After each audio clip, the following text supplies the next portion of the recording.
One of the biggest problems facing the world today is poverty. It's one of the greatest ongoing sources of human suffering, and we still don't really know what to do about it, how to get rid of it. But we all agree that if only we could get rid of it, the world would be a better place, right? Well, maybe it's not that simple. 100 years ago, Harvard philosopher William James argued that maybe poverty isn't bad in and of itself. In fact, maybe poverty is actually a good thing. He was lecturing on religion at Oxford when he made this staggering claim: "The praises of poverty need once more to be boldly sung." Rather than decry poverty, we need to praise it. This seems counterintuitive to us. Why on earth would we praise something like poverty?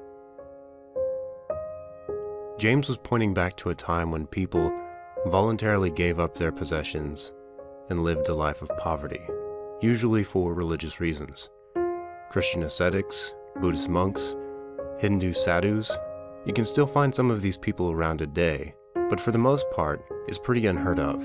In modern Western culture especially, we're so materialistic that we find all of our pleasure in life from possessions, from spending money. Our default mode is to think what we want to buy next, how we can advance in our careers, to think of the next phone or car or house or TV.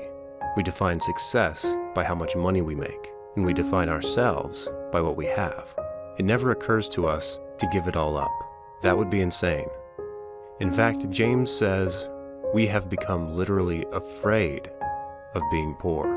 We are afraid of working a minimum wage job the rest of our lives, living paycheck to paycheck, living in a small house or apartment. If we don't fulfill our dreams, we feel like our lives have been wasted. And the ultimate tragedy is having to work a job you don't like for the rest of your life. The rest of the world worries about disease and starvation, but we only worry about not having enough comfort. We complain if our lives are not ideal. For James, this is a sad state of affairs.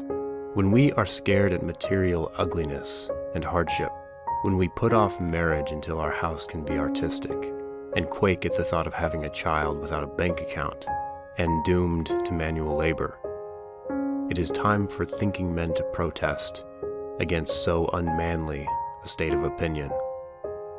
There's an obvious irony in all of this.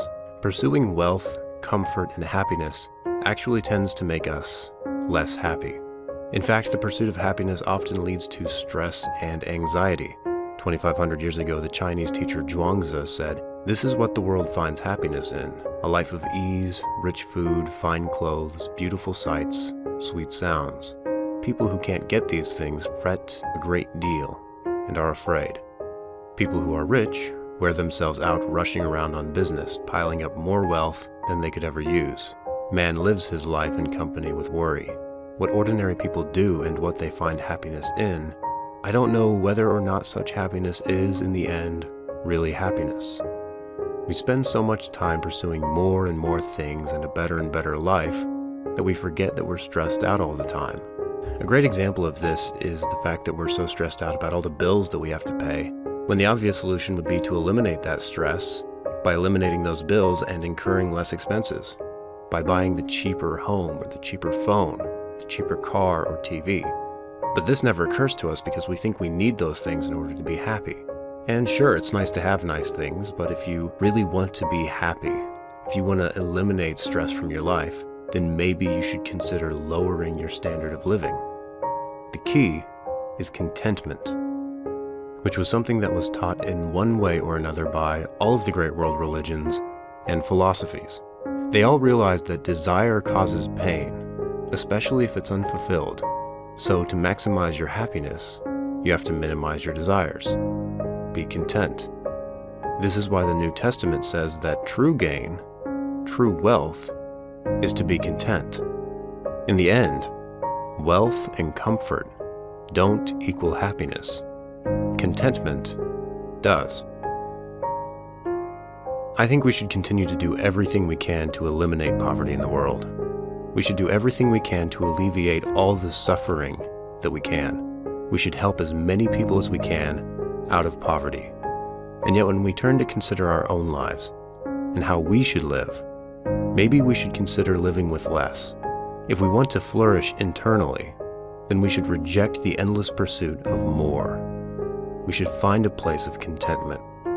I think the best kind of world would be a world in which no one had to be poor, and yet many of us chose to be poor.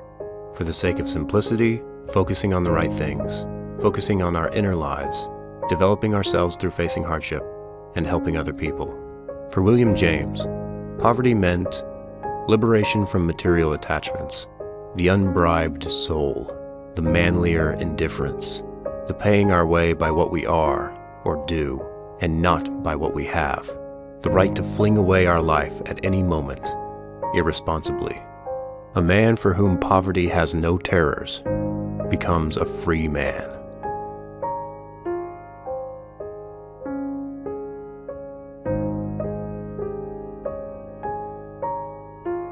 If you want to know more about how contentment leads to happiness, then check out this video.